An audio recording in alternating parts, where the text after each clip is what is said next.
Okay. Okay, thank you for joining. Actually আজকের ক্লাসের topic আমরা আগে শেয়ার করেছি।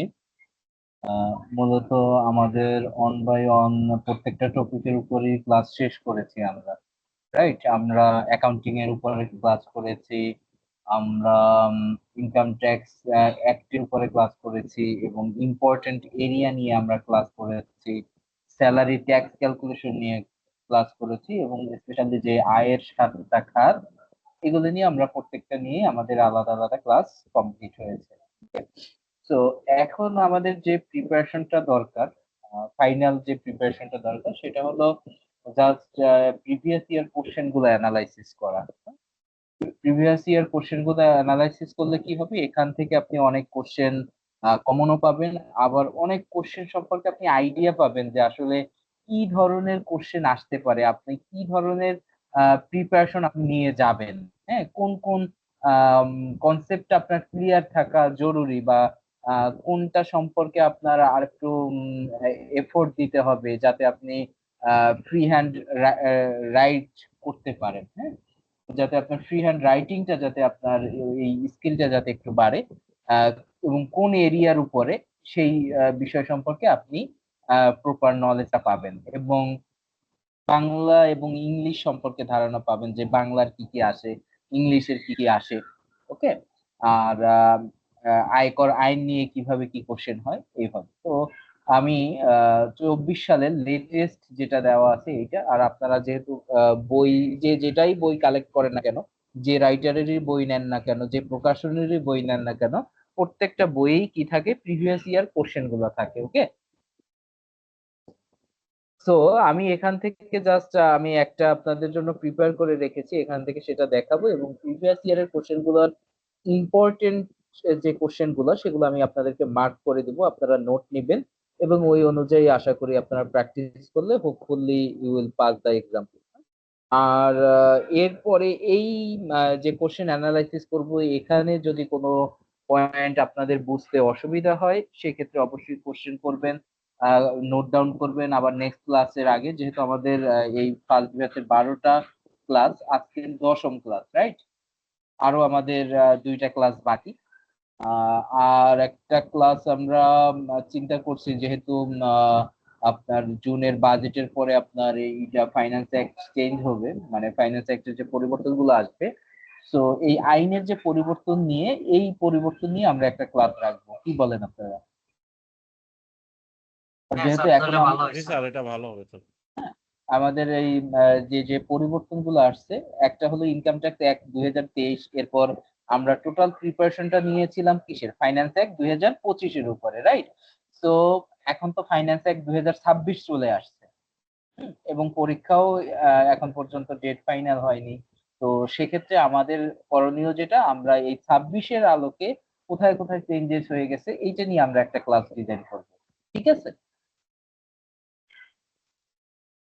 ওকে। সো আমরা দেখি লাস্টের একদম প্রথম যে কোশ্চেনটা কি আছে, দেখেন, দেশের আর্থ সামাজিক উন্নয়নে আয়করের অবদানের উপর 10টি বাক্য লিখুন। তাহলে দেখেন এইখানে এই জিনিসটা জাস্ট একবারে কনসেপচুয়াল, রাইট? এখানে কি আমার আপনাকে বোঝানোর কিছু আছে? আমরা অলরেডি মানে আয়করের ক্লাস করেছি, আয়করের গুরুত্ব সবকিছু আমরা জানি, তাই না? কারণ কি, আয়কর কি? আয়কর হলো দেশের রেভিনিউ, রাইট? এই বাংলাদেশের রেভিনিউ কি? আয়কর এবং ভ্যাট। মানে সরকারের কি আলাদা কোনো ইনকাম আছে বলেন? আলাদা কোনো প্রফিট এন্ড লস হিসাব আছে? নাই। তারা কি করে, এই পিপল থেকেই কি করে, ট্যাক্স কালেক্ট করে। হ্যাঁ, ট্যাক্স, ভ্যাটও একটা tax, right? Value added tax. মানে ভ্যাটেরও কিন্তু আসলে কি, বাংলায় এটা একটা কর। জাস্ট কিসের, value addition, value added tax. যার উপরে ভ্যালু অ্যাড করে তার উপরে যে ট্যাক্সটা দেওয়া হয় ওটাকে আমরা আলাদা করে ভ্যাট বলি। আসল কথা হলো ভ্যাটও কি একটা ট্যাক্স। আর আম, এই ট্যাক্সটা কি আমরা দুই ভাগে ভাগ করেছি, একটা হলো ভ্যালু অ্যাডেড ট্যাক্স আর একটা হলো আয়কর, ইনকাম ট্যাক্স, রাইট? সো এই ইনকাম ট্যাক্সটা একটা গভর্নমেন্টের কি মানে খুব গুরুত্বপূর্ণ একটা ইনকাম খাত, যেটা দিয়ে গভর্নমেন্ট তার কি করে, অপারেশন বা ডেভেলপমেন্ট যত সবকিছুই তারা করে। তো দেখেন, আয়কর রাষ্ট্রের প্রধান রাজস্ব উৎস, রাইট? আয়কর কি রাষ্ট্রের প্রধান রাজস্ব উৎস, তার মানে তার একটা রাষ্ট্রের, একটা দেশের প্রধান রাজস্বই হলো আসলে আয়কর। এই অর্থ দিয়ে শিক্ষা, স্বাস্থ্য, অবকাঠামো খাতে ব্যয় হয়, দরিদ্র জনগণের জন্য ভাতা, সহায়তা কর্মসূচি চালানো হয়। রাইট? এখন এইখানে যা লেখা আছে এইটাই যে আপনার লিখতে হবে ব্যাপারটা তা না। হ্যাঁ, আপনি আপনার মতো করে গুছিয়ে লিখতে পারবেন। এটা কিন্তু এই না যে এখানে আপনার ইনকাম ট্যাক্স অ্যাক্ট 2023 এর রেফারেন্স ইউজ করতে হবে। রাইট? এখানে কি বলছে যে আর্থসামাজিক উন্নয়নে আয়করের অবদান। এখন আয়কর দিয়ে আসলে কি কি হয়, অ্যাজ এ ট্যাক্স লয়ার হিসেবে আপনি আপনার চিন্তা ধারা এখানে শেয়ার করবেন। হ্যাঁ, যে কর প্রদান নাগরিকের দায়িত্ববোধের প্রতীক, স্বচ্ছ কর ব্যবস্থা জনগণের আস্থা বৃদ্ধি করে। হ্যাঁ, ঠিক আছে। এই কর নীতি অর্থনৈতিক স্থিতিশীলতা নিশ্চিত করে, আয়কর দেশের সার্বিক উন্নয়নের ভিত্তি। রাইট? এখানে আমি আমার মতো করে আর কি 10টা বাক্য এখানে দেওয়ার চেষ্টা করেছি, বাট এটা এই 10টাই যে দিতে হবে নট নেসেসারি, আপনি আপনার মতো রিলেভেন্ট, আবার ইররিলেভেন্ট কিছু দিবেন না প্লিজ, রিলেভেন্ট দিবেন। তো আহ এর পরের কোশ্চেনটায় যাই। এই কোশ্চেনটা নিয়ে কারো কোনো কনফিউশন আছে? না। নেক্সট, একজন কর আইনজীবী হিসেবে করদাতাকে আপনি যে সকল সেবা প্রদান করবেন তার উপর 5টি বাক্য লেখুন। দেখছেন? তার মানে কি, এটা একবারে এটারে মানে কি বলে, কনসেপচুয়াল কোশ্চেন। রাইট? মানে আপনি যেহেতু একজন আয়কর আইনজীবী হবেন, তাহলে আপনার ক্লায়েন্ট থাকবে, মানে আপনার ক্লায়েন্ট কারা? করদাতা। রাইট? সেই করদাতাকে আপনি যে সকল সেবা প্রদান করবেন তার উপর 5টি বাক্য লিখুন। বুঝতে পেরেছেন? তাহলে এখানে কি, এটাও কিন্তু আপনার ইনকাম ট্যাক্স আইনের এভাবে কোনো রেফারেন্স থাকবে না। রাইট? তো এখানে আপনি কি কি দিবেন? করদাতার আয় ও ব্যয়ের বিশ্লেষণ করে যথাযথভাবে আপনি রিটার্ন প্রস্তুত ও দাখিল করবেন, তাই না? তাকে ইনভেস্টমেন্টের একটা সহায়তা দিবেন, যে কোন কোন খাতে সে ইনভেস্টমেন্ট করলে তার ট্যাক্স রিবেট বেনিফিটটা পাবে। রাইট? কর সংক্রান্ত নোটিশ, আপিল, শুনানির ক্ষেত্রে আপনি আইনি সহায়তা প্রদান করবেন। যখন এই নোটিশ, আপিল, শুনানি হবে তখন তো তাকে অবশ্যই একজন আয়কর আইনজীবী লাগবে, তাই না? এই শুনানি, আপিল তো আর সে নিজে নিজে পারবে না। একজন করদাতা সে নিজে নিজে আপনার ই রিটার্ন পোর্টালের মাধ্যমে নিজে সাবমিট করতে পারবে, নোটিশ হ্যান্ডেল করতে পারবে, বাট আপিল ও শুনানির ক্ষেত্রে তিনি একা পারবেন না, তাকে একজন কর আইনজীবী নিয়োগ করতে হবে। রাইট? বুঝতে পেরেছেন আপনাদের গুরুত্বটা কোথায়? আর বর্তমানে এই যে বাজেটটা পাস হলো, এখানে কিন্তু আপনাদের 327 ধারায় আপনাদের আয় মানে ক্ষেত্রটা আরো বিস্তীর্ণ করা হয়েছে। এটা একটা গুড নিউজ আমাদের জন্য। আমরা যারা আয়কর আইনজীবী আছি বা ইন ফিউচারে যারা আয়কর আইনজীবী হব, যেমন আমাদের আগে একটা আসলে হতাশা ছিল যে আসলে কি, মানে এইটা তো কম্পিউটারাইজ সিস্টেম, যে যার মতো করে সাবমিট করছে। আসলে গভর্নমেন্ট আমাদের এই এই লাস্ট বছরও কত, প্রায় 10,000-এর উপরে পাস করাইছে, তার আগের বছর 5,000-এর উপরে পাস করাইছে। এই যে এত হাজার হাজার পাস করাচ্ছে, আসলে এদের আয়ের ক্ষেত্রগুলো যদি সুনির্দিষ্ট না করে, তাহলে এত আয়কর আইনজীবী দিয়ে কি হবে, তাই না? এরকম একটা গুঞ্জন এরকম কিন্তু ছিল। বাট আসলে আমাদের লাস্ট চেয়ারম্যান স্যারও বলেছে যে এটা তাদের আসলে এনবিআর এর সুনির্দিষ্ট প্ল্যান আছে, এবং তারই একটা প্রতিফলন আমরা এই বাজেটে কিন্তু দেখতে পেলাম। রাইট? এখন আগে কি ছিল, মানে সিএ ফার্ম অডিট, একজন এফসিএ সাইন, তাদেরটাই মানে একসেপ্টেবল ছিল। এখন কিন্তু কি করেছে, যে কোম্পানির ক্ষেত্রে এটা করে দিয়েছে বাধ্যতামূলক, যে তাদের একটা ইনকাম কম্পিউটেশন শীট প্রিপেয়ার করতে হবে, যারা আর কি কোম্পানি, ইন্ডিভিজুয়াল না। মানে কোম্পানি আগে কি করতো, শুধুমাত্র অডিট রিপোর্ট দিয়ে ট্যাক্স রিটার্ন সাবমিট করতো। বুঝতে পেরেছেন? বাট বর্তমান আইনে কি করেছে, বর্তমান আইনে বলেছে যে শুধু অডিট রিপোর্ট দিলেই হবে না ভাই, অডিট রিপোর্টের সাথে অবশ্যই তোমাকে একটা income tax computation calculation sheet জমা দিতে হবে, যেটা কিনা একজন অডিটর, মানে হলো যে যিনি একজন এফসিএ অথবা একজন এফসিএমএ অথবা একজন আয়কর আইনজীবী। তাহলে দেখেন আপনাদের কিন্তু একজন এফসিএ এফসিএম এর সমমানের আপনাদের কি করা হয়েছে, মূল্যায়ন করা হয়েছে। মানে একজন এফসি এর সিগনেচারের যে ভ্যালু হচ্ছে, একজন আয়কর আইনজীবীরও ওই ইনকাম ট্যাক্স কম্পিউটেশন শিটে একই ভ্যালু। হ্যাঁ, জিনিসটি কিন্তু অনেক বড় একটা দায়িত্ব আপনাদেরকে এখন দেওয়া হচ্ছে। হ্যাঁ, যারা এবার আয়কর আইনজীবী হবেন বা প্রিভিয়াসলি যারা আয়কর আইনজীবী ছিলেন, এই জিনিসটা আগে ছিল না। তো এখন কি হবে, আপনাদের একসেপ্টেন্স আরো বাড়লো। আপনাদের আয়ের ক্ষেত্র আরো বিস্তীর্ণ হলো। কারণ এখন তারা বলবো আমার এইটার জন্য আমার একজন আয়কর আইনজীবীর সিগনেচার লাগবে, তার ইনকাম ট্যাক্স কম্পিটিশনটা তার দিয়ে করে। এখন মনে করেন আপনি যদি ইনকাম ট্যাক্স কম্পিটিশন না করেন, আপনি কি সাইন করবেন? কারণ আপনার ওখানে একটা লাইসেন্স নাম্বার আছে, আপনার একটা ইয়া থাকবে না, মানে ভীতি থাকবে না যে ওরা ভুল করলো কিনা, এর উপরে তো আমি টাকার বিনিময়ে সাইন করব না, তাই না? আপনি নিজেই ক্যালকুলেশন করে একটা শীট করে তারপর আপনি সাইন করবেন, রাইট? এবং সেক্ষেত্রে অবশ্যই কি থাকবে, আপনার একটা পারিশ্রমিক থাকবে। এটা একটা নেগোসিয়েশনের মাধ্যমে, যেহেতু আমরা সবাই প্রাইভেট সেক্টরে, তাই না? তো এইখানে কিন্তু আমাদের একটা একটা ক্ষমতাও দিয়েছে এবং একটা আয়ের ক্ষেত্র আমাদেরকে এনবিআর তৈরি করে দিয়েছে, রাইট? তো এইখানে দেখেন যে একজন কর আইনজীবী হিসেবে করদাতাকে আমি নিজের সেবা প্রদান করব বলে এখানে আয় ব্যয়ের যেটা বললাম, কর সংক্রান্ত নোটিশ, আপিল শুনানির ক্ষেত্রে, কর পরিকল্পনা ও কর সাশ্রয়ের জন্য পেশাদার পরামর্শ প্রদান করব। এই যে এখন এই কথাটা আমি এইভাবে বলছি, এখন এই কথাটা তো আপনি এভাবেও বলতে পারেন যে তার বিনিয়োগের পরিকল্পনাটা যাতে সে কর সাশ্রয় করতে পারে, হ্যাঁ, এর জন্য তাকে আমি পেশাদার পরামর্শ প্রদান করব। বুঝতে পেরেছেন আপনারা? তো যে কোনো কর সংক্রান্ত জটিলতা সমাধানে কার্যকর আইনি সমর্থন দিব। আয়কর আইন সংশ্লিষ্ট বিধিমালার আলোকে করদাতার অধিকার ও দায়িত্ব সম্পর্কে সচেতন করব। ওকে, মানে আমরা কখনোই কি করব না, মানে অনেকে আছে কি বলে যে আরে ভাই অমুক লয়ার করছে, আপনার 20,000 টাকা ট্যাক্স আসছে, আসুন দেন আমি মিনিমাম ট্যাক্সে করে দিচ্ছি।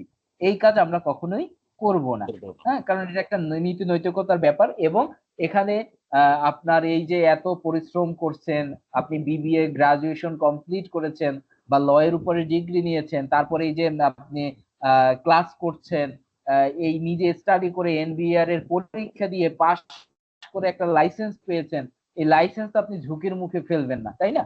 একবারে আয়কর আইন অনুযায়ী যতটুকু তাকে সাশ্রয় দেওয়া যায় আইনের আওতায় রেখে, হ্যাঁ, আমরা ততটুকুই দিব। কিন্তু ওই যে ভুয়া ভাবে করে, মানে তার ইনকাম আছে 10 লাখ, আমি 2 লাখ টাকা দেখাবো, 8 লাখ টাকা দেখাবো না, এই সুযোগ কিন্তু পরবর্তীতে থাকবে না। কারণ কি, এখন আপনার ব্যাংক স্টেটমেন্টও এনবিআর কি করবে, সিনক্রোনাইজ করে ফেলবে তাদের সিস্টেমের সাথে। বুঝতে পেরেছেন? তো এক্ষেত্রে এই সুযোগ আর থাকবে না। এবং নীতি নৈতিকতার দিক থেকেও আমরা এই ধরনের পরামর্শ কখনোই আমার করদাতাকে দিব না। তাকে অবশ্যই যাতে সে প্রপার যে ট্যাক্স সেটা যাতে দেয়, সেই ব্যাপারে তাকে উৎসাহিত করব।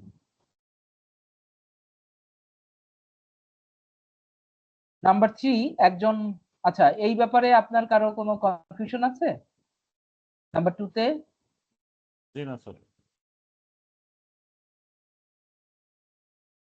একজন কর আইনজীবী হিসেবে আয়কর রাজস্ব আহরণে আপনার ভূমিকা ও গুরুত্বের উপর 10টি বাক্য লিখুন। এই যে আয়কর রাজস্ব আহরণ করছে, আহরণ মানে হলো আপনার গভর্নমেন্ট যে কালেক্ট করছে, এতে একজন আয়কর আইনজীবীর ভূমিকা কি, রাইট? তাহলে এইখানে আমরা এই প্রশ্ন দেখে একজন আয়কর আইনজীবীর গুরুত্ব এবং ভূমিকা আমরা তুলে দিব, যে আমি করদাতাকে সঠিকভাবে রিটার্ন দাখিলে সহায়তা করি, যা রাজস্ব বৃদ্ধিতে অবদান রাখে, রাইট? মানে আমরাও কিন্তু এই গভর্নমেন্টের এই যে ডেভেলপমেন্টের একটা পার্ট, রাইট? কারণ কি, কর আইনজীবী হিসেবে আমরা করদাতাকে কি করছি, রিটার্ন দাখিলে হেল্প করছি, রাইট, সাপোর্ট করছি, যেটা কিনা রাজস্ব বৃদ্ধিতে অবদান রাখছে। তো আমরা এখান থেকে আর কি এভাবে করে প্রত্যেকটা কোশ্চেনের অ্যান্সার দেখে নিব। আপনি আপনার নিজের মতো করে সাজাই নিতে পারবেন। মানে এরকম দেখলে হবে কি, আপনার তখন নিজের মাথা থেকেও দুইটা আইডিয়া চলে আসবে, হ্যাঁ। কারণ এগুলো কিন্তু সম্পূর্ণ কনসেপচুয়াল, জাস্ট আপনার চিন্তা ভাবনা করে আপনার লিখতে হবে। কর আইনের ব্যাখ্যা প্রয়োগের মাধ্যমে করদাতার আস্থা অর্জনে সহায়তা করি আমরা, তাই না? মানে অনেক সময় কি করে, মানে করদাতারা খুব ডিপ্রেসড হয়ে যায়, আরে ভাই আমার এত টাকা ট্যাক্স কেন, আরে আমি কি সব কি গভর্নমেন্টকে দিয়ে দেবো নাকি, গভর্নমেন্ট আমাকে কি দিচ্ছে। তখন তাকে আসলে বুঝানো, হ্যাঁ, তাকে আর কি এই আস্থা অর্জনে সহায়তা করা কিভাবে, যে না ভাই দেখেন আপনার আসলে আপনার এত টাকা ইনকাম, এর উপরে এই এই হারে এত টাকা ট্যাক্স আসছে, এবং আপনার ট্যাক্সের টাকাই আপনার বাসার সামনের রাস্তাটা হচ্ছে, হ্যাঁ, আপনার গ্রামের বাড়ির একটা খালে একটা বা নদীতে একটা সেতু হচ্ছে, এটা কার টাকায়, এটা আপনার টাকাই হচ্ছে। তাই না? তো আমরা যদি ট্যাক্স না দেই, গভর্নমেন্ট আসলে কোথা থেকে আয় করবে? তার তো আর আয়ের কোনো ক্ষেত্র নাই, তাই না? এই ট্যাক্স, ভ্যাট এগুলোই কি গভর্নমেন্টের রেভিনিউ, তাই তো? তো এই যে জিনিসগুলো আমরা যে সাপোর্ট দেই, এইটা এই জিনিসগুলাই আর কি এখানে তুলে ধরা। এরপর উৎসে করের 2টি উদাহরণ দিন এবং উৎসে করের উপর 5টি বাক্য লিখুন। হ্যাঁ, উৎসে কর বিধিমালা। উৎসে কর বিধিমালা নিয়ে আমরা ডিটেলস ক্লাস করি নাই। উৎসে কর বিধিমালা নিয়ে আমরা জাস্ট দেখাই দিয়েছিলাম যে উৎসে কর কিভাবে হয়, মানে পেমেন্টের সময় যে সোর্স ট্যাক্স করতে হয়। আমাদের যে আজকে তো 10, 11, 12 2টা ক্লাস আছে।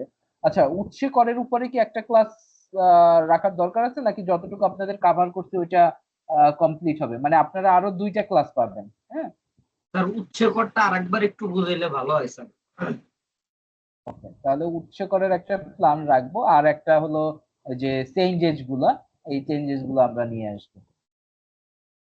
আচ্ছা, উৎসে কর সম্পর্কে এখানে যেটা বলা আছে যে উৎসে করের 2টি উদাহরণ দিন। ব্যাংক থেকে মুনাফা বা সুদ গ্রহণের সময় উৎসে কর কাটা হয়, মানে কিরকম? যেমন আপনার মনে করেন ব্যাংকে 50,000 টাকা আছে, রাইট? এখন আপনি দেখবেন ইন জেনারেল যদি সেভিংস না থাকে, সাধারণত দেখা যায় জুন মাসে আপনাকে বলবে যে আপনার অ্যাকাউন্টে 500 টাকা ইন্টারেস্ট দেওয়া হয়েছে। হ্যাঁ, your account has been credited by 500। এর সাথে সাথে আবার দেখবেন আরেকটা মেসেজ আসছে, your account has been debited by 50, মানে 10%। এই যে 500 টাকা আপনাকে ইন্টারেস্ট দিয়েছে তার এগেনস্টে 50 টাকা ট্যাক্স কেটেছে, তারপর আবার ভ্যাট কেটেছে। হ্যাঁ, তারপর আবার দেখবেন ওই যে ব্যাংক চার্জ কেটেছে। তো এর ভিতরে কি থাকে, এই যে যতগুলো কাটার কথা বললাম এর ভিতরে একটা কাটা থাকে কি, টিডিএস, উৎসে কর, ট্যাক্স ডিডাকশন এট সোর্স। বুঝতে পেরেছেন? টিডিএস মানে কি, ট্যাক্স ডিডাকশন এট সোর্স।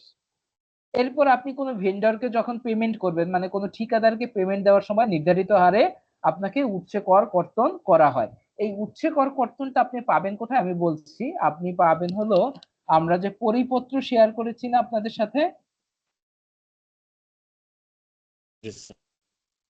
সেই পরিপত্রর পরিশিষ্টতে পাবেন। হ্যাঁ, পরিপত্রর শেষ দিকে দেখবেন কিছু পরিশিষ্ট আছে, সেই পরিশিষ্টতে কোন ক্ষেত্রে কত পার্সেন্ট উৎসে কর কাটতে হবে সেইটা বলা আছে।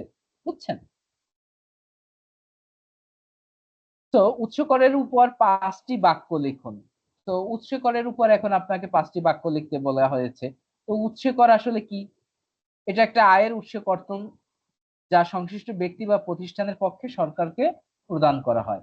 এটি কর আহরণে একটি কার্যকর ও সহজ পদ্ধতি যা রাজস্ব আদায় নিশ্চিত করে। উৎস কর কর ফাঁকি রোধ সহায়ক ভূমিকা পালন করে। আচ্ছা, আমি একটু উৎস কর সম্পর্কে আপনাকে ডিটেলসটা বলি। মেইন হলো কি, একটা কোম্পানিকে তাকে ট্যাক্স দিতে হয়, রাইট? একজন ব্যক্তিকেও বাৎসরিকভাবে তাকে ট্যাক্স রিটার্ন জমা দিতে হয়, রাইট? তো আমরা যদি এই বছরে একবার এসে সবাই ট্যাক্সটা ক্যালকুলেট করে একবারে দিয়ে দেই, তাহলে কি হয়, বাকি যে 11 মাস, এই 11 মাস চলতে কি গভর্নমেন্ট হিমশিম খেয়ে যাবে না? তার অপারেশনাল অ্যাক্টিভিটি কি বাধাগ্রস্ত হবে না? সে ফর এক্সাম্পল দেশের কথা আপনি চিন্তা না করেন, আপনি মনে করেন আপনার একটা XYZ কোম্পানি আছে, এইখানে আপনার যতগুলো ক্লায়েন্ট আছে সবাই আপনাকে কি করে, জুন মাসে পেমেন্ট দেয় বা জানুয়ারি মাসে পেমেন্ট দেয়। ওকে, তাহলে জানুয়ারি মাসে যদি পেমেন্ট দেয় তাহলে আপনার দেখেন ওই যে এর আগে ডিসেম্বর, নভেম্বর, এই যে মাসগুলো আপনার অপারেশনাল অ্যাক্টিভিটিস বাধাগ্রস্ত হয় কিনা, মানে বাকি 11 মাস আপনাকে অনেক ব্যালেন্স করে চলতে হয়। আর পূর্বের যে 11 মাস এই সময় তো আপনার কোনো ফান্ডই থাকে না। আমি বুঝাইতে পারছি বিষয়টা? তো উৎসে কর হলো এমন একটা সিস্টেম যেটা কিনা আপনি পেমেন্ট করার সময়ই আপনাকে ট্যাক্সটা কেটে আপনার গভর্নমেন্টকে দিতে হচ্ছে। এতে হচ্ছে কি, গভর্নমেন্ট প্রতি মাসে কিছু না কিছু রেভিনিউ পাচ্ছে, যা দিয়ে সে তার অপারেশনাল অ্যাক্টিভিটিস পরিচালনা করতে পারে। বুঝতে পেরেছেন? এই যে গভর্নমেন্টের যারা চাকরি করে বা ডিফেন্সে যারা আছে, এদের যে সরকারি যে বেতন, এটা কি সম্ভব যে ভাই তোমাকে একবারে জানুয়ারি মাসে বেতন দেবো, বাকি 11 মাস আমি বেতন দিব না? এটা পসিবল? নট প্রথম স্যার পসিবল না। অপারেশন চলবে না। তাহলে এই যে সোর্সিংটা, এই যে ফান্ডিংটা, এই ফান্ডিংটা করার জন্য উৎসে কর একটা গুরুত্বপূর্ণ আয়ের উৎস বা আয়ের মাধ্যম কার, গভর্নমেন্টের। কারণ কি, আপনি আপনার অপারেশনাল অ্যাক্টিভিটি চালানোর সময় আপনি আপনার ভেন্ডরকে পেমেন্ট করছেন। ভেন্ডর বলতে আপনার ঠিকাদারকে পেমেন্ট করছেন। এখানে যদি কেউ অ্যাকাউন্টে অলরেডি চাকরি করে থাকবেন, তারা অলরেডি এর সাথে পরিচিত, যে আমি একটা পেমেন্ট করছি, 100 টাকার ইনভয়েস আসছে বা 10,000 টাকার ইনভয়েস আসছে, তার কাছ থেকে ট্যাক্স কেটে আমি তাকে 9,800 টাকা দিচ্ছি বা 9,000 টাকা দিচ্ছি। আমি বুঝাইতে পারছি? তার মানে কি হলো, তখন আমরা এই যে যে টাকাটা আমরা কেটে দিলাম, এইটা আবার গভর্নমেন্টকে নির্দিষ্ট টাইমে আমি আমার মান্থলি ট্রেজারি চালানের মাধ্যমে গভর্নমেন্টকে জমা করে দিচ্ছি। আমি বুঝাইতে পারছি ভাই? জি স্যার।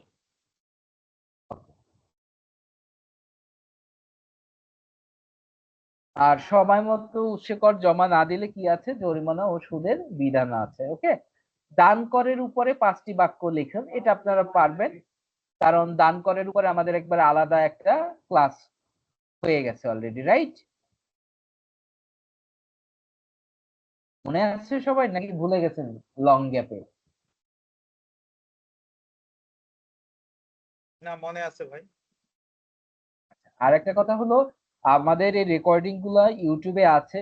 আপনার যখন প্রিপারেশন নিবেন, যে ওইখান থেকে একটু শুনতে পারলে আমার কনসেপ্টটা ক্লিয়ার হইতো, আপনি সাথে সাথে ট্যাক্স ভ্যাট মেকানিজমের ইউটিউব চ্যানেলে চলে যাবেন, ক্লাস বাই ক্লাস ওখানে আপ করা আছে। হ্যাঁ, তো আপনি ওই ক্লাসে ঢুকে, দান করা আইনের একটা ক্লাস আছে, ওই ক্লাসে ঢুকে আপনি ওইটা আবার দেখতে রইলেন। বুঝতে পেরেছেন?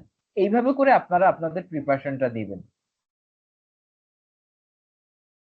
তো দান কর আইন 1990 অনুযায়ী এক ব্যক্তি কর্তৃক বিনামূল্যে অন্য ব্যক্তিকে সম্পদ হস্তান্তরের উপরে দান কর প্রযোজ্য হয় যদি কোনো করযোগ্য। এইভাবে এই দান কর নিয়ে আর কি জাস্ট কয়েকটি বাক্য, এটা আপনাদের পড়ানোর কিছু নাই, জাস্ট আপনারা নিজেরা দেখে নেবেন।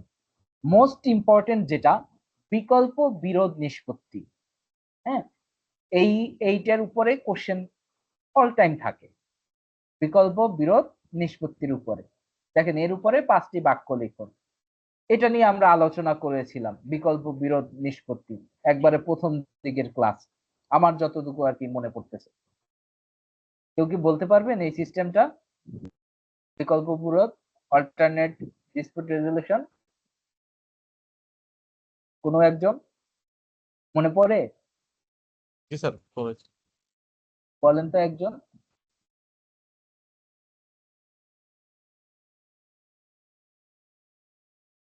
এনিওয়ান, যে কোনো একজন বলেন। ইফতেখার আছেন, ফারুক আছেন, যারা নিয়মিত ক্লাস করেন, জয় আছেন একজন, রিপন প্রিন্স, ওরা কি জয়েন করছে কিনা? এই,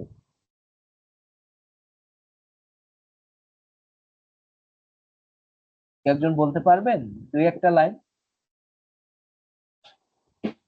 স্যার ইয়ে তো তো আছেই, আমরা সামনে তো স্যার ইয়েতেই দেখা যাচ্ছে, এটা এই জন্য একটু বলতেছিলাম আমরা। না, এই লাইনগুলাই যে বলবেন তা না, মানে জাস্ট কনসেপ্টটা, যে অল্টারনেট ডিসপিউট রেজলিউশন কি আসলে।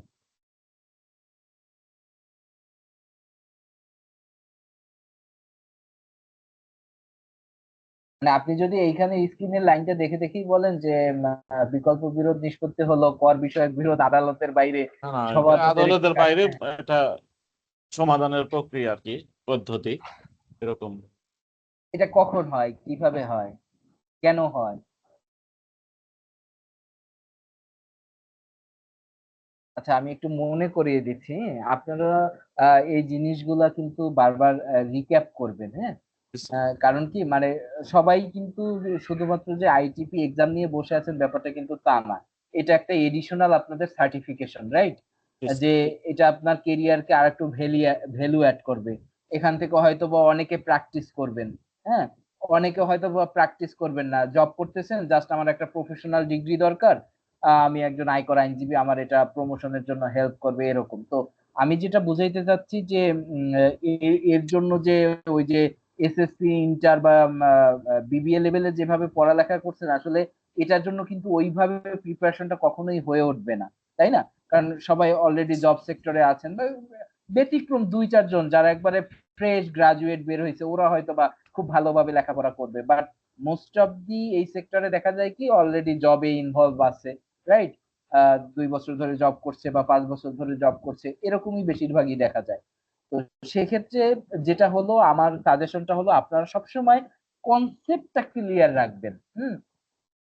কনসেপ্টটা ক্লিয়ার রাখলে হলে হবে কি, আপনি কিছু না কিছু লিখে আসতে পারবেন। মানে আপনার আইটিপি এক্সামে জাস্ট আপনাকে দেখা হবে যে ইনি যে একজন, তাকে যে আমি আয়কর আইনজীবীর সার্টিফিকেটটা দিব, আদৌ এই লোকটা কি ট্যাক্স সম্পর্কে তার কোনো নলেজ আছে কিনা, ইনকাম ট্যাক্স অ্যাক্ট সম্পর্কে তার কোনো ধারণা আছে কিনা, হ্যাঁ, এতটুকুই জাজ করা হয়। এবং এতটুকু জাজ করতে একটা স্ট্যান্ডার্ড মার্ক সেট করা, যে 50 মার্ক আপনাকে মিনিমাম পেতে হবে, সেটা আপনার এই ধারণাটা থাকলে আপনি অটোমেটিক পেয়ে যাবেন।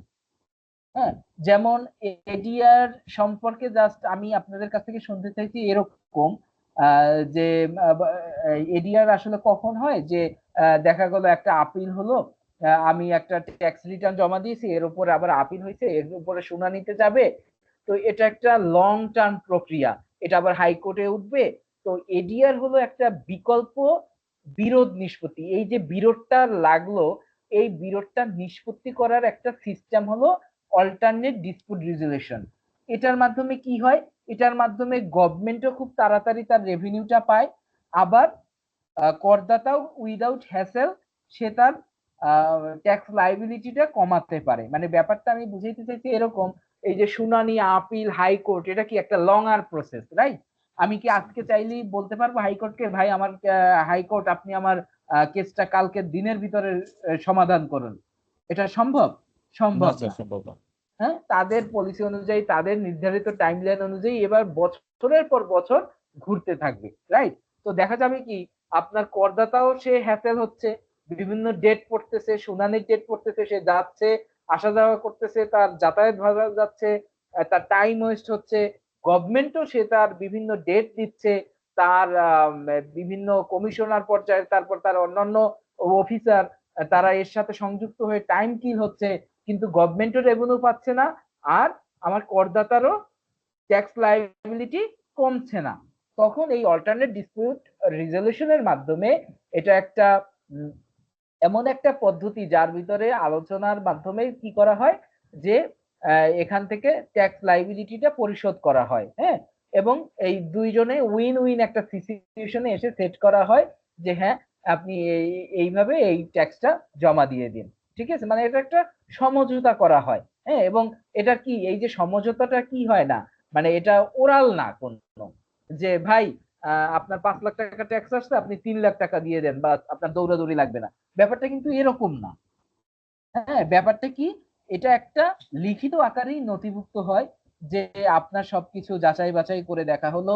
এইটার এখন ওই ক্ষেত্রে হয় কি, যে আপনার হাইকোর্টের রায় হবে, তারপর আবার ফিল্ড পর্যায়ে ভেরিফিকেশন হবে, এত কিছুতে আর যায় না। সেইখানে একটা নেগোসিয়েশন থাকে, যে আমরা এত কিছু না করে এই ফাইলের উপর ভিত্তি করে আমরা এইভাবে লিখিত আকারে একটা নথিভুক্ত করলাম, যে আপনার ট্যাক্স নির্ধারণ করা হয়েছে এত টাকা।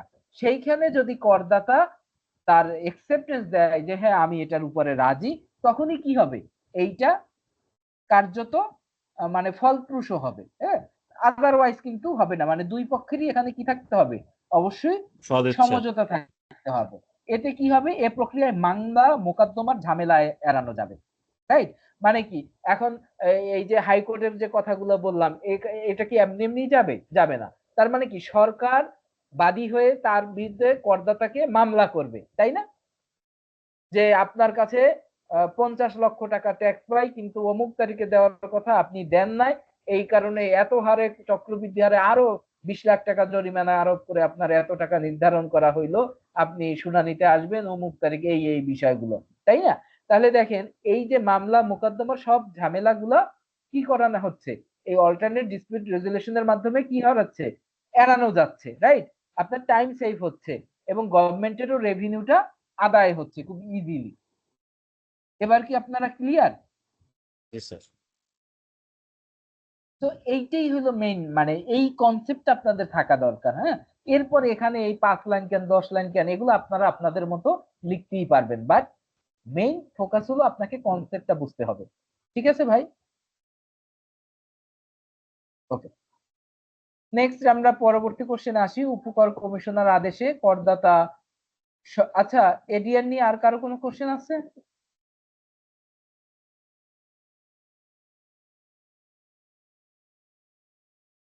ইফতেখার আছেন?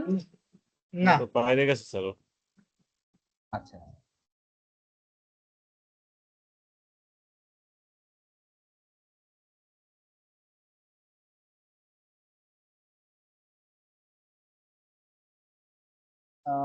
এরপরে কর কমিশনারের আদেশে করদাতা একজন, আচ্ছা এটা কি, উপকর কমিশনার আদেশে করদাতা সংক্ষুব্ধ হলে একজন কর আইনজীবী হিসেবে করদাতাকে আপনি কি পরামর্শ দিবেন?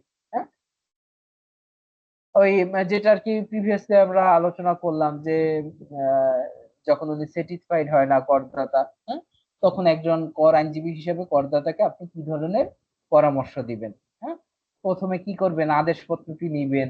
হ্যাঁ, আইনগত দিকগুলো বুঝে নিতে হবে। মানে কি, একজন মনে করেন বলবে, হ্যাঁ ভাই আমাকে তো কমিশনার চিঠি দিছে, আমার এত লাখ টাকা ট্যাক্স, দেখেন তো এটার কোনো মানে হয়? তখন আসলে তার কথার উপরে ভিত্তি না করে আগে তার যে ভাই আমাকে চিঠিটা শেয়ার করেন, হ্যাঁ, আমি আগে চিঠিটা দেখি যে আপনার কোথায় প্রবলেম, তারা কি চাচ্ছে। বুঝতে পেরেছেন? যেমন এই যে এআই প্রসেসের মাধ্যমে এখন যে অডিট গুলো হচ্ছে, অনেকেই কিন্তু কি হচ্ছে আপনার খুব পাজল হয়ে যাচ্ছে, রাইট? হ্যাঁ হ্যাঁ ভাই আমার ফাইল তো অডিটে পড়ছে। তো আপনার তখন করদাতাকে অবশ্যই কি করা, যে পরামর্শ দেওয়া যে ভাই অডিট একটা নর্মাল প্রসেস, আপনি অডিটের কাগজটি আমার সাথে শেয়ার করুন। তখন দেখবেন অডিটে কি চাইছে, আদেশপত্রে বলা আছে যে আপনি অমুক তারিখে রিটার্নটি সাবমিট করেছেন এবং আপনার রিটার্নের এই এই ইনফরমেশন গুলো আমাদের কাছে সন্দিহান মনে হয়, তাই আপনি আপনার কাগজপত্র নিয়ে, নথিপত্র নিয়ে এত তারিখে জমা হবেন, আপনি নিজে অথবা আপনার কোনো প্রতিনিধি কর আইনজীবীর মাধ্যমে, তাই তো? ব্যাপারগুলো তো এরকমই থাকে, তাই না? তো এই তখন আপনি দেখলেন যে যে ভাই এইটা দেখেন চিঠিটা, এটাই হলো নর্মাল প্রসেস, যেহেতু অনলাইনে সাবমিট করা হয়, ওখানে কোনো অ্যাটাচমেন্ট দিতে হয় না, শুধু ইনফরমেশন দিতে হয়, সেই ইনফরমেশনটা তারা যাচাই বাছাই করবে। এটা একটা নর্মাল প্রসেস। হ্যাঁ, তো এইভাবে আপনাকে কি করতে হবে, অবশ্যই করদাতাদেরকে সহায়তা দিতে হবে। বুঝতে পেরেছেন?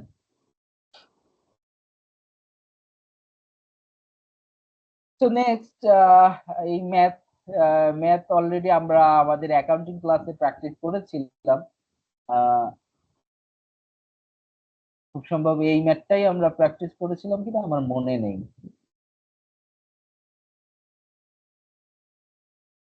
না, এটা তো ইনকাম ট্যাক্সের অ্যাকাউন্টিং এর, এটা আলোচনা হয় নাই।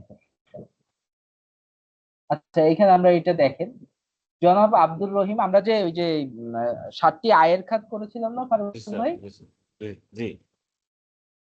এখন ওই আয়ের খাত থেকে এবার কোশ্চেন আসলো, দেখেন কি বলছে। জনাব আব্দুর রহিম একজন সরকারি কর্মচারী, 24-25 কর বর্ষে তার মোট করযোগ্য আয় ছিল 20 লাখ। 20 লাখ টাকা। তিনি 30,000 টাকা বিনিয়োগজনিত কর রেয়াত পাবেন। আব্দুর রহিমের প্রদেয় কর নিরূপণ করতে হবে। তার মানে এই লোকের আমার কি করতে হবে, স্ল্যাবগুলো অনুযায়ী। স্ল্যাব অনুযায়ী আমার ট্যাক্স ক্যালকুলেট করতে হবে।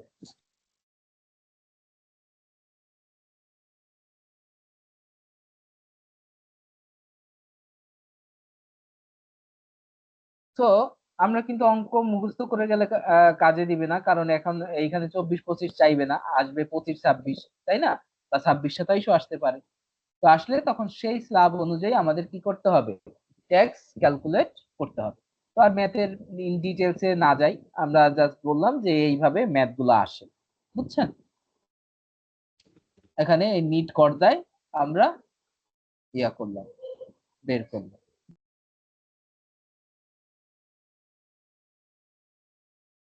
এবার দেখেন, আয়কর আইন 2023 কিভাবে সংশোধন করা যায় তার উপর 5টি বাক্য লেখেন। আচ্ছা, আমি এইটা একটু ঢেকে দিচ্ছি, বলেন তো আপনারা নিজেরা বলেন। এটা নিয়ে আমার প্রিভিয়াস যখন আমরা আয়কর আইনের বা অন্যান্য ক্লাস করেছি, তখন আমি আলোচনা করেছিলাম। আপনারা একটু বলেন তো, যে কোনো একজন, যে আয়কর আইন 2023 কিভাবে সংশোধন করা যায়।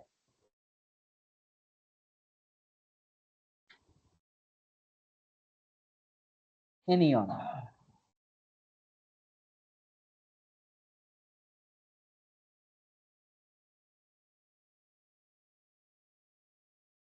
আছেন লাইনে? জি স্যার আছে। বলেন একজন।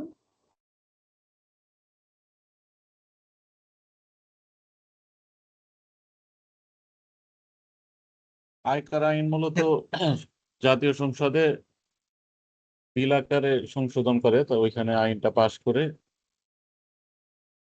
প্রত্যেক বছর বাজেট সেশনে এটা করা হয়। আর কোনো পয়েন্ট?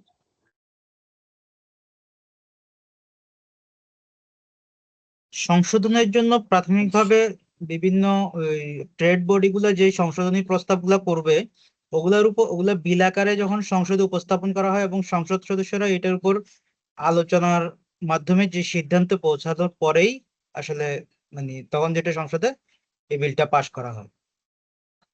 তাহলে সংশোধনের জন্য মেইন কাজগুলো হচ্ছে, প্রথমে হচ্ছে সংশোধনী প্রস্তাবগুলা রেডি করতে হবে, ওটার উপর আলোচনা হবে এবং তারপর এটা পাশ হবে। আচ্ছা, এগুলো হলো আসলে একবারে ওই যে বইয়ের ভাষা, বা এই টপিক গুলো আমার এখানেও সুন্দর করে সাজানো আছে। বাট আমরা যেটা আলোচনা করেছিলাম ক্লাসে, সেটা হলো এরকম, যে আয়কর আইন 2023, রাইট? এটা তো একটা ফিক্স। এই জি স্যার। আয়কর আইন 2023-এর পিছনে কি ছিল? আয়কর আইন 1984, রাইট? জি 1984, আয়কর হ্যাঁ, আয়কর অধ্যাদেশ। 1984 ছিল, হ্যাঁ। জি। অর্ডিন্যান্স রুলস এখনো আছে, বাট এর আগে আয়কর অর্ডিন্যান্স আপনার 1984 যেটা ছিল, এর পরবর্তীতে এটা আসলো 2023। মানে এই আমি যেটা বোঝাতে চাচ্ছি, এই আইনগুলো কিন্তু মানে আবার যে 2025-এ আয়কর আইন 2025-এ আসবে, ব্যাপারটা তা নয়। হ্যাঁ, এটা একটা লং টার্ম প্রসেস, অনেক বছর পরে, যেমন 84 পরে 23-এ এর মাঝখানে কিন্তু কোনো চেঞ্জেস হয়নি। এখন দেখেন, প্রত্যেক বছরই কি হয়, কিছু না কিছু চেঞ্জেস তো থাকে। তো এই চেঞ্জেস গুলো, এই সংশোধন গুলো কিভাবে হয়?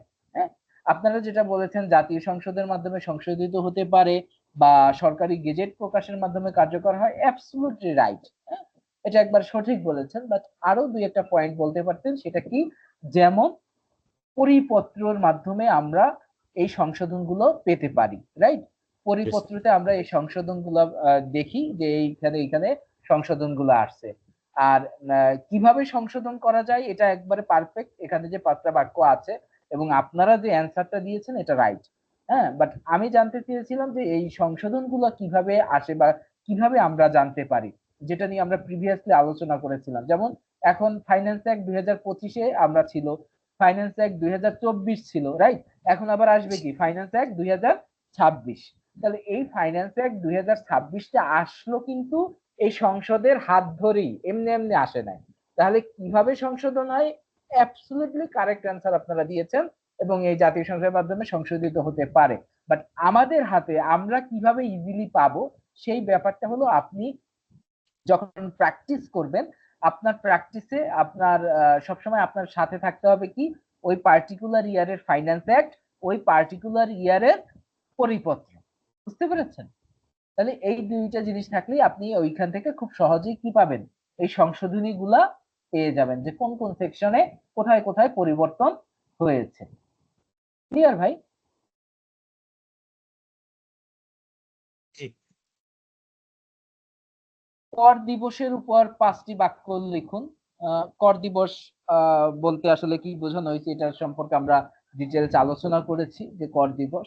এখন আবার এবছর তো কর দিবস আসলে ইয়া হয়ে গেল, মানে সারা বছর ধরেই এখন ট্যাক্স দেওয়া যাবে, যেটাকে কয়েকটা কোয়ার্টারে ভাগ করা হয়েছে, জুলাই টু সেপ্টেম্বর, হ্যাঁ, আবার অক্টোবর টু ডিসেম্বর, এভাবে করে ইয়া করা হয়েছে। বাট এর আগে আমাদের এই কর দিবস সম্পর্কে কি ছিল? এভাবেই ছিল।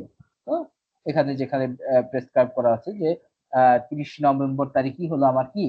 কর দিবস। আর কোম্পানির হলো নবম মাসের 15তম দিন। তো কোম্পানির ক্ষেত্রে এখনো নবম মাসের 15তম দিন এটাই আছে। আর এই কোয়ার্টারলি যেটা, এটা হলো কিসের জন্য? ইন্ডিভিজুয়ালের জন্য। হ্যাঁ, আর এখানে 11 নম্বরে দেখেন একটা অ্যাকাউন্টিং এর কোশ্চেন এসেছে, এটা আমরা করেছিলাম আমাদের অ্যাকাউন্টিং ক্লাসে, এটা আমরা করেছিলাম, রাইট? যে ওপেনিং ইনভেন্টরি দেওয়া আছে, ক্রয় দেওয়া আছে, অন্তর্মুখী পরিবহন, মজুরি, right? Cost of goods sold আমার ক্যালকুলেশন করতে হবে। সিওজিএস কিভাবে ক্যালকুলেশন করতে হয় আমাদের অ্যাকাউন্টিং ক্লাসটা রিভিউ করলেই আপনি পেয়ে যাবেন। তো পরের কোশ্চেনে আসি, এটাও একটা অ্যাকাউন্টিং এর উপরে। তাহলে দেখেন এই দুইটা অ্যাকাউন্টিং এর অঙ্ক আসছিল গতকাল, লাস্ট টাইম ম্যাথ আসছিল দুইটা অ্যাকাউন্টিং থেকে। এখানে নিট বিক্রয় এত টাকা, কস্ট অফ গুডস সোল্ড কত টাকা দেওয়া আছে, এবং গ্রোস প্রফিট কত হবে, গ্রোস প্রফিটের রেট, নিট মুনাফা পরিগণনা করেন। এই ম্যাথ তো আমরা করাইছি ক্লাসে, এখন আর আলোচনার দরকার আছে? না। আচ্ছা, এই কোশ্চেনটা আপনাদের আর থাকবে না। এই জুলাই 24 গণ অভ্যুত্থানের উপর 10টি বাক্য লেখো, কারণ এটা একটা লেটেস্ট ইয়া ছিল। 2024-এ যেহেতু আপনার গণ অভ্যুত্থান হলো, তার উপরে আর কি কয়েকটা বাক্য লিখতে বলা হয়েছিল আইটিপি এক্সামে। তো এবছর হয়তো বা এরকম কোশ্চেন থাকবে না। তারপরও জাস্ট এক পলক দেখে যাবেন যে খুব মানে আমি 90% শিওর যে এরকম কোশ্চেন থাকবে না, বাট তারপরও আর কি রিস্ক নিয়ে লাভ নেই। মানে যেহেতু একটা জুলাই 24 একটা হিস্ট্রিক্যাল মোমেন্ট বাংলাদেশের, তাই আপনারা দেখে যাবেন। আচ্ছা, এক কথায় প্রকাশ ছিল লাস্ট টাইমে, এইখানে একটু কথা বলি। এখানে যে প্রত্যেক বছর এক কথায় প্রকাশ থাকবে তা না, একটা বাগধারাও থাকতে পারে। হুম, আবার এই এক কথায় প্রকাশও থাকতে পারে, এই 5 মার্কের থাকে। হ্যাঁ, তো এর জন্য আপনার 10 পৃষ্ঠা 15 পৃষ্ঠায় এক কথায় প্রকাশ পড়ার কোনো দরকার নাই। আমি বুঝাইতে পারছি? আপনারা যে কোনো বই থেকে হাইয়েস্ট 30-40টা এক কথায় প্রকাশ দেখে যায়, 2-4-5টা বাগধারা দেখে যায়। আমি বুঝাইতে পারছি বিষয়টা?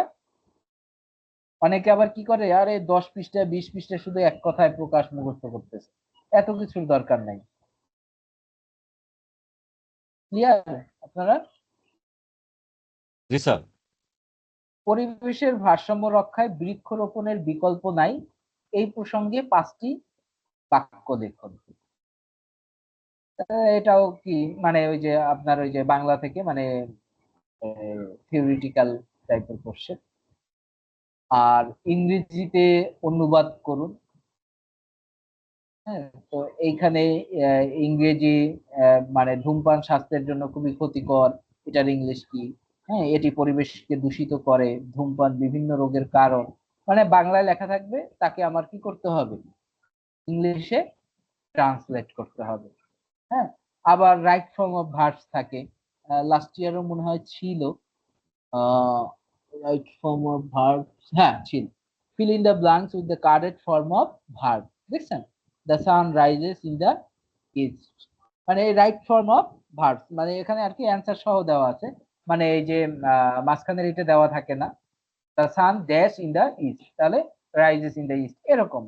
তো এই right form of verbs are হলো আপনার কি বললাম, এই যে ট্রান্সলেশন, হ্যাঁ, বাংলা দেওয়া থাকবে, আমাদের ইংলিশে লিখতে হবে।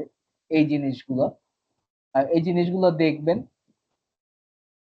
আর হলো একটা অ্যাপ্লিকেশনের কথা আমরা শুরুতেই বলেছিলাম, যে একটা চিঠি থাকে, write an application to the deputy commissioner of tax. হ্যাঁ, ট্যাক্স জোন বলে দিছে, সার্কেল বলে দিছে, কি tax clearance certificate, tax clearance certificate. তো ট্যাক্স ক্লিয়ারেন্স সার্টিফিকেটের জন্য আপনার কিরকম এটা হবে কোশ্চেনটা, মানে অ্যান্সারটা কিরকম হবে এখান থেকে একটু দেখে নেবে। মানে সহজ কথায় কি, আপনি ইনকাম ট্যাক্স ক্লিয়ারেন্স সার্টিফিকেট চাচ্ছেন ডেপুটি কমিশনার বরাবর, সেই জিনিসটা আপনি কিভাবে নিবেন? এক নাম্বার হলো, এখন তো অনলাইন হয়ে গেছে, income tax certificate automatic online থেকেই পাওয়া যায়। তো বিভিন্ন ক্ষেত্রে আবার হতে পারে কি, যে ভাই আবার ডিসিটির সিগনেচার সহ একটা ইনকাম ট্যাক্স ক্লিয়ারেন্স সার্টিফিকেট লাগবে, বিভিন্ন এম্বাসির জন্য বা যে কোনো কারণে হতে পারে, রাইট? তো আপনার যদি ওই সম্পর্কে কোনো ধারণা না থাকে, তাহলে তো আপনি পারবেন না, রাইট?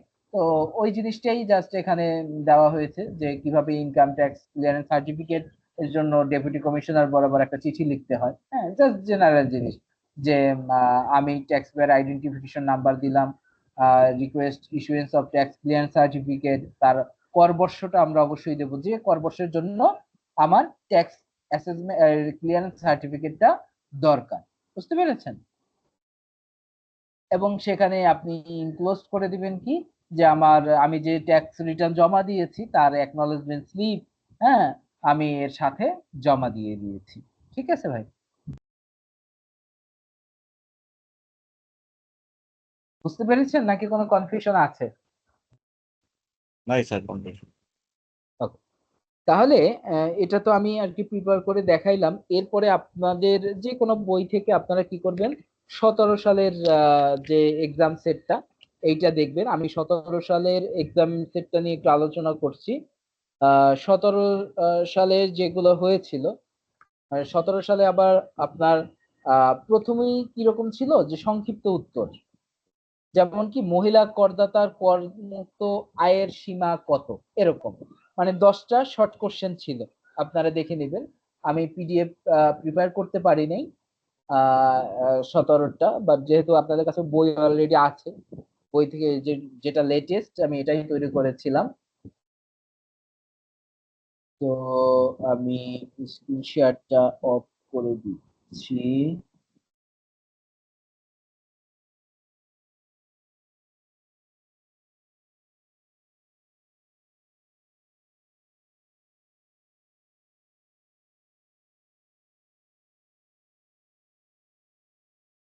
ওকে,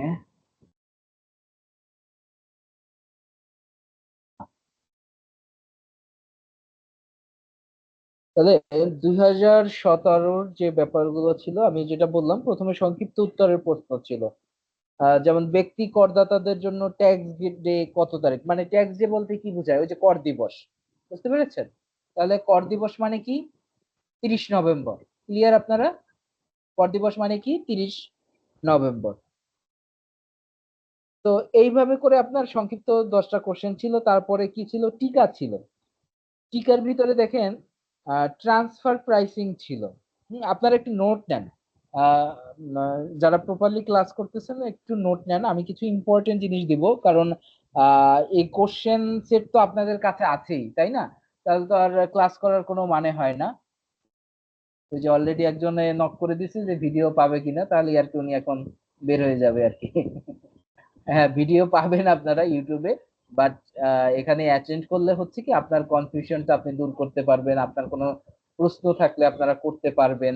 হ্যাঁ, লাইভ ক্লাসের এটাই আর কি সুবিধা। আর ভিডিও আমাদের ইউটিউবে পাবেন। হ্যাঁ, ট্যাক্স ভ্যাট মেকানিজম যে ইউটিউব চ্যানেল আছে, ইউটিউব চ্যানেলে আপনারা পেয়ে যাবেন ক্লাস বাই ক্লাস।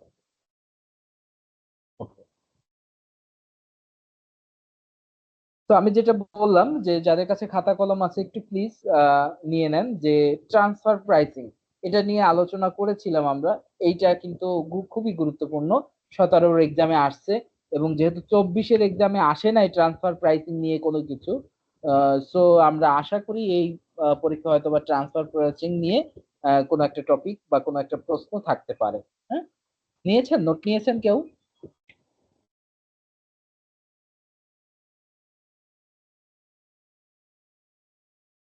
এনিওয়ান, কেউ নোট নিয়েছেন? জি নিচ্ছি। Right?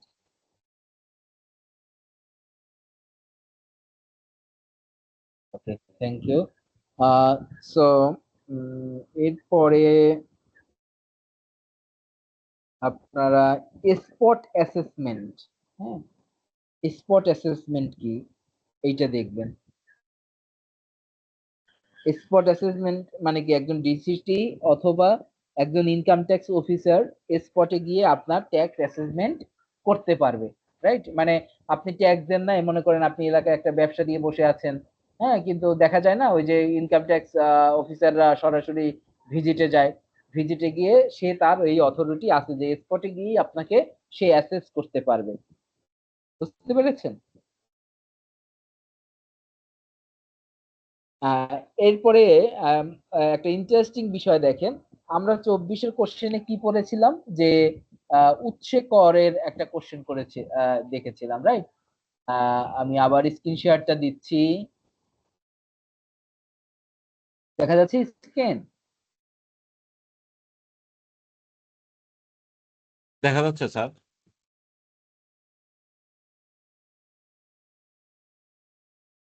দেখেন এই যে উৎসকর নিয়ে কোশ্চেন ছিল 24-এ, রাইট? উৎসকরের 2টি উদাহরণ দিন, উৎসকরের উপর 5টি বাক্য লিখুন, রাইট? উৎসকর নিয়ে দেখেন 17 সালেও কিন্তু এই উৎসকর নিয়ে কোশ্চেন ছিল। তার মানে আমি যেটা বললাম যে ব্যাপারটা এরকম না যে এই 24-এ যেটা আসছে সেটা যে আর আসবে না, আসবে না ব্যাপারটা এটা কিন্তু বলা। এমন না। জি স্যার। হ্যাঁ, কারণ সিলেবাস তো সেম। 17 সালেরও যে সিলেবাসের উপরে এক্সাম হয়েছে, 24-এ একই সিলেবাসের উপরে এক্সাম হয়েছে, তাই না? তো জি স্যার। উৎসকর বিধিমালা এটা একটা আলাদা সিলেবাস, এডিআর বিধিমালা, হ্যাঁ, তারপরে হলো আপনার আয়কর আইন, ওকে। তো এইগুলো প্রত্যেকটা কি আমার আলাদা আলাদা এক একটা সিলেবাস, তো এই অনুযায়ী আমাদের কোশ্চেন আসবে। 17 সালে ঠিক এই উৎসকর নিয়ে কি কোশ্চেন করা হয়েছে আমি আপনাদের শোনাচ্ছি যে উৎসকর কি, হ্যাঁ, তারপর ধারার উল্লেখ সহ উৎসকরের 8টি খাতের নাম লিখুন। তার মানে উৎসকর আছে এরকম 8টি খাতের নাম, 24-এ আসছিল 2টি খাতের নাম, 24-এ 2টি খাতের নাম আসছে, আর উৎসকরের উপরে 5টি বাক্য লিখতে বলছিল, ওকে। আর 17-তে দেখেন আসছে উৎসকর কি বা উৎসকর কাকে বলে এরকম। তো উৎসকর নিয়ে যে আমি ডিটেলসে আলোচনা করলাম, ব্যাপারটা আসলে এরকম, বুঝতে পেরেছেন? জি স্যার। তো কোনো ব্যক্তি আয়কর অনুযায়ী উৎসকর সংগ্রহ, কর্তন ও জমাদানে ব্যর্থ হলে উপকর কমিশনার কি কি ব্যবস্থা গ্রহণ করতে পারে? তো দেখেন এখানে আমরা জাস্ট একটা বলেছিলাম যে উৎসকর যদি না দিলে জরিমানা ও সুদের বিধান আছে, জাস্ট এতটুকু লিখেছিলাম। কিন্তু 17-তে একদম স্পেসিফিক আপনাকে কোশ্চেন করেছে যে যদি আপনি উৎসকর জমাদানে ব্যর্থ হন তাহলে ডিসিটি আপনাকে আপনার বিরুদ্ধে কি কি ব্যবস্থা গ্রহণ করতে পারেন। তার মানে কি কি জরিমানার বিধান আছে, তাহলে আপনি উৎসকরের ওই সেকশন গুলো এবং জরিমানার সেকশন গুলো দেখলেই আপনি ক্লিয়ার হয়ে যাবেন, বুঝতে পেরেছেন? জি স্যার। তো এই উৎসকর একটা খুবই ইম্পর্টেন্ট এরিয়া, আপনি একটু জাস্ট নোট নেন যে উৎসকর। হ্যাঁ, এরপর দেখেন এডিয়ার নিয়ে জি স্যার। আপনার হলো এডিয়ার নিয়ে 17-তেও কোশ্চেন আসছে। এডিয়ার জি। নিয়ে কি 24-এ কোশ্চেন আসছিল? হ্যাঁ, দেখেন আসছিল স্যার। এডিআর 24-এও আসছিল, আবার 17-তেও আসছিল। 17-তে আসছে মানে 24-এ আসছে কি বিকল্প বিরোধের উপর 5টি বাক্য লিখুন, মানে একটু সহজ করে আসছে। আর জি স্যার। ওই একই কথা, মানে আর 17-তেও আসছে কি এডিআর বা বিকল্প বিরোধ নিষ্পত্তি কি। কোশ্চেনটা কি ছিল যে এডিআর বা বিকল্প বিরোধ নিষ্পত্তি কি। এডিআর মানেই হলো বিকল্প বিরোধ নিষ্পত্তি। আর এডিআর এর আবেদনের যোগ্যতা ও শর্তাবলী কি, এডিআর এর সুবিধা সমূহ উল্লেখ করুন। আমি যে ইন ডিটেলসে আলাপ করলাম সেখানে সুবিধা নিয়ে আলোচনা করেছি না, যে জি এই স্যার। সুবিধা। তো এইটাই আপনারা একটু আইন থেকে সেকশন গুলো থেকে দেখে নিবেন, এডিআর এর যে টপিকটা আছে ওই টপিক থেকে দেখে নিবেন ইন ডিটেলসে। হ্যাঁ, তখন ওইটা নিয়ে আমি আশা করব যে এই এডিএরটা নিয়ে একটা নোট ডাউন করবেন এবং নেক্সট সেশনে আপনার আবার আমার কাছে কনফিউশনটা ক্লিয়ার করে নেবেন নেক্সট ক্লাসে। কারণ কি মানে যারা মানে আমি যখন এডিআর পড়েছিলাম আমার এখনো মনে আছে, আমি যখন এডিআর পড়েছি তখন প্রায় হয়তোবা 4-5 বছর ধরে আমি প্র্যাকটিস করি, বুঝতে পেরেছেন? একদম সত্য করে বলি, তখনও আমি এডিএরটা বুঝতে পারতাম না যে আসলে এডিএরটা কি কি বলে, কমিটি, বেঞ্চ, চেয়ার, টেবিল না কি, কে বসবে না বসবে আমার মাথার উপর দিয়ে যাচ্ছে, বুঝতে পেরেছেন?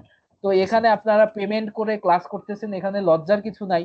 হ্যাঁ, আপনারা ভর্তি কনফার্ম করে তারপর এখানে ক্লাস করতেছেন, পেইড ক্লাস করতেছেন, তাহলে অবশ্যই আপনাদের হক আছে আপনাদের এখান থেকে বুঝে নেওয়া, এখানে লজ্জার কিছু নাই, জি তাই না? স্যার। যে আহ ভাইয়া বা স্যার আমরা এটা এই জিনিসটা বুঝি নাই আসলে এডিএর এই বেঞ্চের কথা কি বলা আছে যে এখানে কয়জন বসতে মানে কয়জন পারবে, এর ভিতরে সরকারি কয়জন, হ্যাঁ, প্রতিনিধি তারা কারা হবে, ইনকাম ট্যাক্স অফিসার হবে না কে হবে, হ্যাঁ, ডিসিটি নিযুক্ত করবে নাকি, এই জিনিসগুলো আপনারাই আমাকে বুঝাবেন। হ্যাঁ, আমি আজকে যতটুকু বলছি, বাট আমার নেক্সট ক্লাসে আপনার দাবিটা থাকবে এটা যে নেক্সট ক্লাস আমরা যে টপিকের উপরেই এডিটর। করাই না কেন ওইটা শুরুর আগে আপনারা আমাকে এডিআরটা এডিটর। বুঝাবেন। জি স্যার। হ্যাঁ, আপনারা অন বাই অন এডিআরটা বুঝাবেন। এইটাই আমার একটা মানে ফুললি একটা সেশন থাকবে আধা ঘন্টা, যে আপনারাই অন বাই অন যে কয়জন পার্টিসিপেন্ট থাকবেন ওই কয়জন পার্টিসিপেন্টই আমাকে এডিআরটা বুঝাবেন যে আসলে এডিআরটা হলো ভাইয়া বা এডিআরটা স্যার এই জিনিসটা, ঠিক আছে?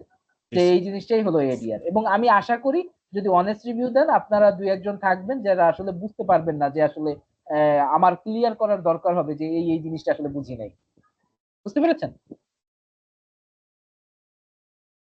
ওকে, তাহলে কি নোট নিলেন? যে এডিআর, উৎসে কর, ট্রান্সফার প্রাইসিং, স্পট অ্যাসেসমেন্ট। ওকে, Yes, চারটা আছে। হ্যাঁ এইটা, এই চারটা খুবই ইম্পর্টেন্ট থাকবে আপনাদের জন্য। আর একটা হলো বিনিয়োগজনিত কর রেয়াত। এটা সম্পর্কে আপনাদের আইডিয়া আছে, বাট ইম্পর্টেন্ট এটা, এই জন্য বললাম। যেমন স্পট অ্যাসেসমেন্ট, ট্রান্সফার প্রাইসিং, এটা কিন্তু আপনাদের পড়তে হবে ভাই।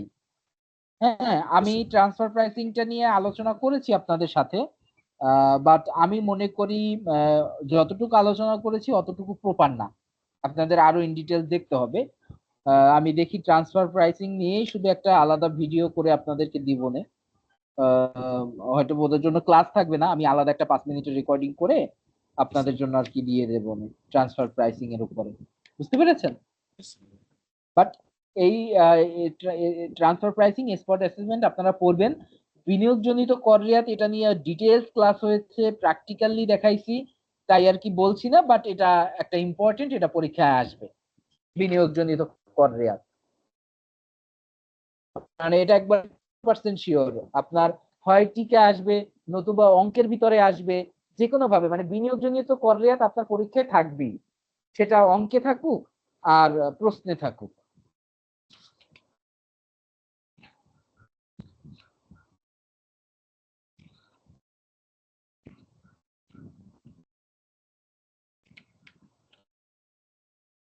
আর অ্যাকাউন্টিং এর ক্ষেত্রে আমরা তো আলাদা করে আর বলার কিছু নাই, যে হয় একটা রেওয়া মিল থাকবে, নতুবা একটা প্রফিট আর লস থাকবে, ছোট ছোট ব্যালেন্স শিট থাকতে পারে।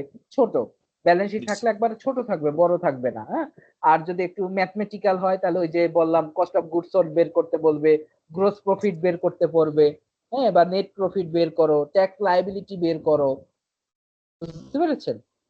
এই ধরনের অঙ্কগুলো থাকবে। আর 11-12 যে কোশ্চেন স্টাইল এবং 17 কোশ্চেন স্টাইল একই ছিল। মানে ওই যেটা বললাম যে প্রথমে শর্ট কোশ্চেন ছিল 1 মার্কের করে, যে যেমন একটা ছিল আয়কর অধ্যাদেশ 1984 কোন তারিখ থেকে কার্যকর হয়েছে, তো আপনাদেরকে বলতে পারে যে আয়কর আইন 2023 কোন তারিখ থেকে কার্যকর হয়েছে। বুঝতে পেরেছেন? এরকম কোশ্চেন থাকতে পারে। আবার দেখেন প্রতি বছর কোন তারিখে আয়কর দিবস পালিত হয়। তার মানে দেখেন এই যে কর দিবস, ট্যাক্স ডে, এই জিনিসগুলো কিন্তু খুবই ইম্পর্টেন্ট। 11-12তেও ছিল, আপনার 17তেও ছিল, হ্যাঁ, এবং পরপর এইগুলো নিয়ে কোশ্চেন থাকে। এডিআর 11-12তেও ছিল, 17তেও ছিল, আবার 24-এও ছিল।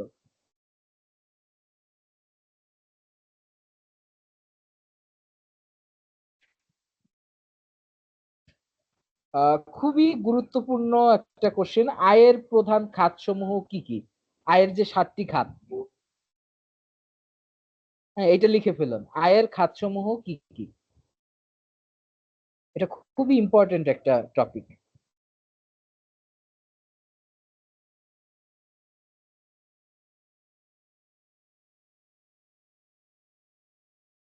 নিয়েছেন এই নোটটা? জি স্যার। আর একটা নেন, নিয়েছি ভাইয়া। এআইটি মানে আহ, অগ্রিম আয়কর প্রদানের কিস্তির তারিখ সমূহ। মানে অগ্রিম 4টা তারিখ থাকে না অগ্রিম আয়কর প্রদানের কিস্তির ডেট, মানে কোন কোন তারিখে আপনার অগ্রিম আয়কর জমা দিতে হয়, কোয়ার্টারলি যেটা দিতে হয় কোন কোন তারিখে।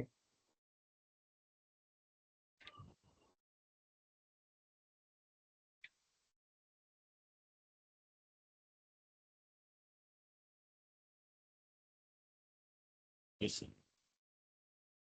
নিয়েছেন? অগ্রিম আয়কর প্রদান কিস্তির তারিখ। হুম,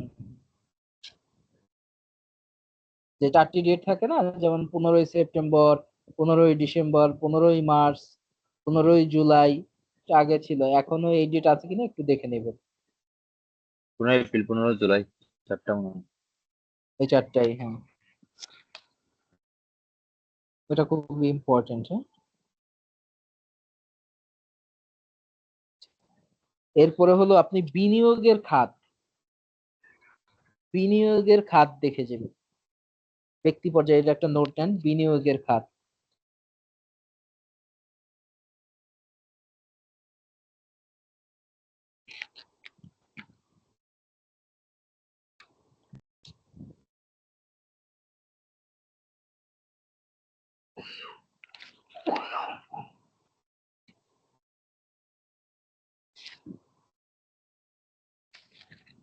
ওকে, জি স্যার। আমরা আজকের ক্লাস আর বেশি দূর করব না, তবে আরেকটা পয়েন্ট বলে দিচ্ছি। অ্যাপ্লিকেশনের যে ক্ষেত্রটা, হ্যাঁ, আমরা 24-এ দেখলাম কি ইনকাম ট্যাক্স সার্টিফিকেটের জন্য অ্যাপ্লিকেশন এসেছে, তাই না? জি স্যার। আমরা আরেকটা অ্যাপ্লিকেশন দেখবো যে টাইম এক্সটেনশনের জন্য। হ্যাঁ, এই টাইম এক্সটেনশনের জন্য একটা অ্যাপ্লিকেশন আসছিল 11-12-তে, বুঝতে পেরেছেন? যে আমার টাইম বাড়ানোর জন্য, টাইম এক্সটেনশনের জন্য একটা অ্যাপ্লিকেশন। তারপরে ইনকাম ট্যাক্স ক্লিয়ারেন্সের ইস্যুর জন্য একটা অ্যাপ্লিকেশন, হ্যাঁ, সার্টিফিকেটের জন্য।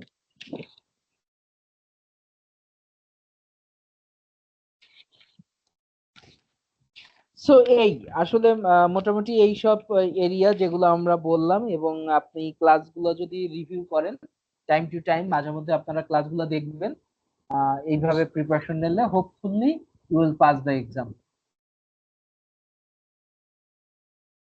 ওকে, জি স্যার। তবে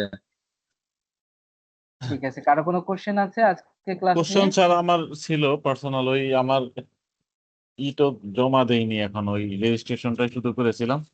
আচ্ছা আচ্ছা, দাঁড়ান রেকর্ডটা অফ করে নিই।